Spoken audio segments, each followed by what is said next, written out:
I'm very pleased to have the privilege in welcoming Premier Doug Ford to the 2020 ROMA Conference. I'm very pleased that the Premier Ford, along with many members of his cabinet, are here with us at the conference this week.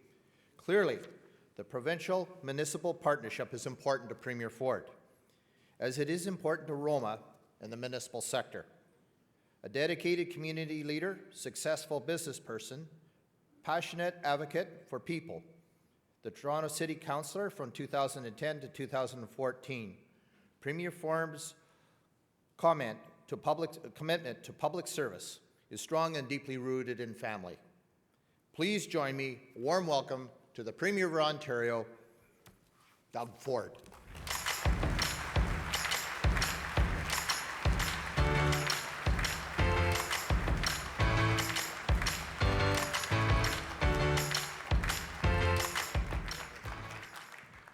Well, first of all, thank you, Mayor Thompson. I'll tell you, the mayor's an absolute champion. One of my favorites. I always say one because there's probably 424 other favorites in the crowd right now. But thank you for that kind introduction. It's an honor to be here at ROMA with my team of all-star ministers and MPPs from Queen's Park. I see them all along the front row and spread throughout the crowd. I love talking to our municipal leaders. My friends, you folks get it. The challenges you face are very real, and the solutions you bring forward are bold. But for years before our party took office, Queen's Park acted as nothing existed beyond the borders of Toronto. And I can tell you, when I went up to Parry Sound on the weekend, our team just said, thank goodness we got out of the bubble. Don't get me wrong, we love Toronto, but sometimes it's nice to get out there and talk to the real people, and you just feel like 1,000 pounds off your shoulders, even though you wake up in Parry Sound, it was about -20. I'll take the -20 any day. You didn't have a voice under the previous government. Rural Ontario was written off, and that's unacceptable. My friends, I can tell you, those days are gone, they're done.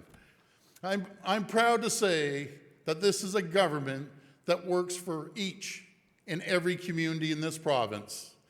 And that includes the hard-working people of rural Ontario.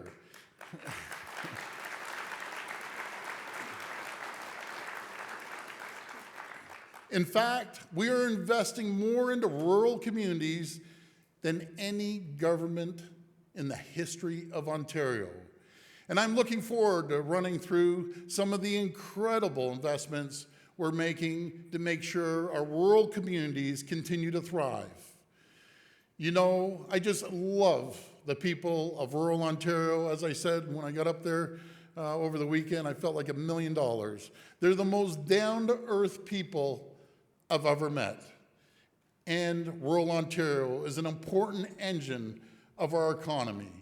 It contributes, these are staggering numbers, it contributes $109 billion a year to our GDP and supports 1.1 million jobs. Some of you may have seen the latest job numbers. It's absolutely incredible. These are when the government asked me, you know, you have the year ender, and they were asking me, what is the best accomplishment of your government? And I said, you have a couple hours, but I'll cut to the chase. Our government created the environment to create over 296,000 new jobs since we've been elected. That's 296,000 families. I think in December it was 25,000 jobs, but that's 296,000 families and people that are bringing a paycheck home. They'll make it a little easier to pay rent, a little easier to pay a mortgage, and might be able to go on a trip. These are things that they wouldn't otherwise have. In fact, Ontario accounted for 76% of all the job growth in all of Canada over the past year. My friends, our economy's on fire. But when it comes to the economy, it's very simple in my mind. You want to get the economy going in any jurisdiction, anywhere in the world, you lower taxes. You put money back into small businesses. You put money back into people's pockets. They will create the environment. They'll go out and spend it. And the businesses will reinvest into technology, into people, to further their company and grow and thrive. It's as simple as that. Any economy will thrive if you put money back into people's pockets. And every part of our province, no matter if it's north, south, east, or west, should have the opportunity to share in our prosperity. We need to ensure everyone, no matter where they live in Ontario, they have access to a good job, the opportunity to start their own business, start a family, the chance to build a better life for themselves and the better future for Ontario. So that's why I'm proud to announce today, and we have a lot of announcements. We're giving a ton of money away. I feel like Santa Claus here. Tons of money, tons of funds. We're launching a new intake for Rural Economic Development Program to support economic growth, attract more jobs, and create more opportunities in communities throughout rural Ontario. Starting today, rural municipalities, Indigenous communities, nonprofits, and local services boards can apply. We're offering to cover up to half the cost for projects that help remove barriers to job creation. Get rid of that red tape and regulation. I can't stand it. And attract investment in skilled workers that will allow regions to grow. And I go back to the skilled workers. No matter where I'm going in Ontario, and up in Parry Sound, we're going up to, it was Stanley Boats. What an incredible entrepreneur. The number one issue is we need more people. We're short about 200 to 250,000 people. When was the last time we remember Ontario was such, low unemployment, and not only did we create the 296,000 jobs, but economic development told me we probably need close to 250,000 more people. We'll also cover up to 30% of the cost for eligible minor capital projects to spur economic growth, like restoring museums and heritage sites, setting up community hubs, which are so important, and streetscaping. This year, our government is investing $5 million into this program, so you have the resources to invest in your communities.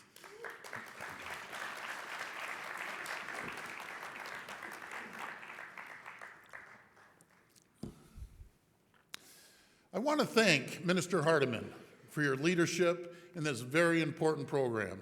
That big smile over there, you got the best smile in caucus. We also know many rural communities still lack the necessary infrastructure to attract investment you need to grow. That's why our government is investing $144 billion over the next decade in transit, roads, schools, hospitals, broadband networks across the province.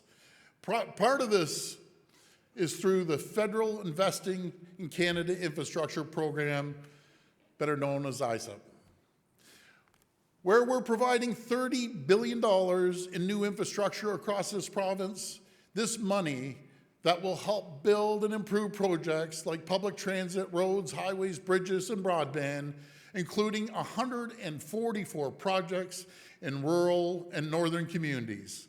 In fact, the ISIP Rural and Northern Stream was the first stream we opened because we knew how important those projects were for many Ontario communities.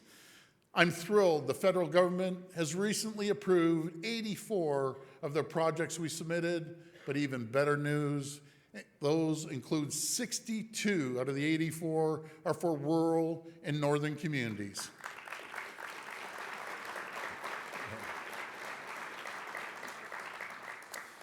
And we're currently, we're accepting applications until January 22nd for the ISIP Green Stream.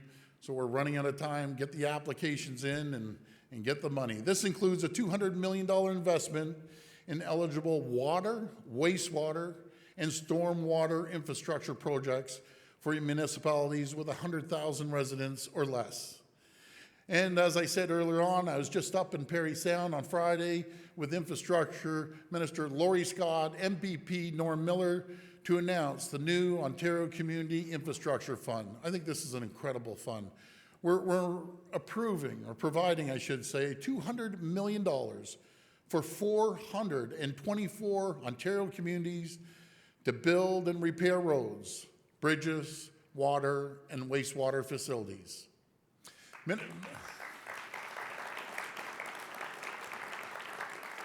Take full advantage of that too. That's a great program. Minister Mulroney has also released the draft Regional Transportation Plan for Southwestern Ontario on Friday. We're looking for your input before March the 17th. And I've told my caucus and our ministers, no surprises. No surprises to municipalities. Just lay it on the line, get their input, because again, I walked a mile in your shoes as a municipal councillor, and nothing I hated more than when the province would come up and say, do this, do that. We need your input, and we appreciate your input. In the meantime, we're going to increase the number of communities in the region with inter-community bus services. We're increasing it by 58% over the next 5 years with a safer, more reliable, and more connected infrastructure. Rural communities can support new businesses as they grow, allow new homes to be built, and help get people where they need to go faster. We also recognize the lack of fast, high-speed internet and reliable cell service leaves many rural communities behind.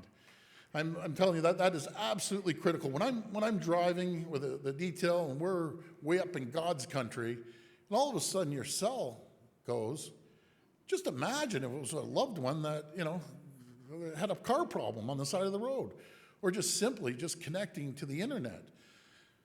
You can do almost anything online these days, from banking, shopping, to business development. Access to better broadband means workers can upgrade their skills, businesses can compete, and residents can enjoy reliable and high-speed service. And I've heard from so many of you, if you live in the far rural area, you have to go in town to get internet connection. That's unacceptable.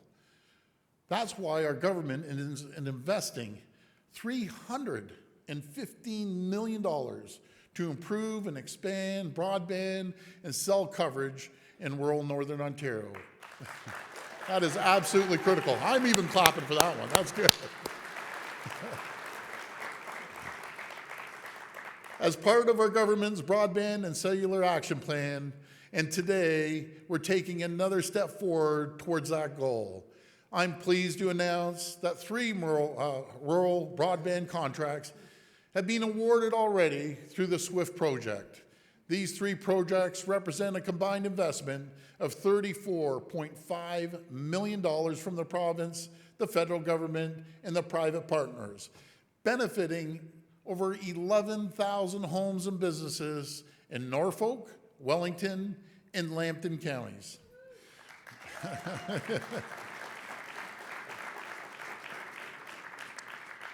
SWIFT is working to bring better broadband cellular service to more than 50,000 homes and businesses in total across southwestern Ontario. Our government also made a commitment to reduce energy costs for families and households. And that's exactly what we're doing with Phase 2 for natural gas expansion program. Today, I'm happy to announce that Ontario Energy Board is in the process of finalizing guidelines and will be issuing a call for application soon. We encourage all of you that are interested municipalities to partner with natural gas distributors on potential projects in their communities to best prepare for the application process. And I heard that again, especially from the farming community. They need access to natural gas. My friends, it's coming to your doorstep soon.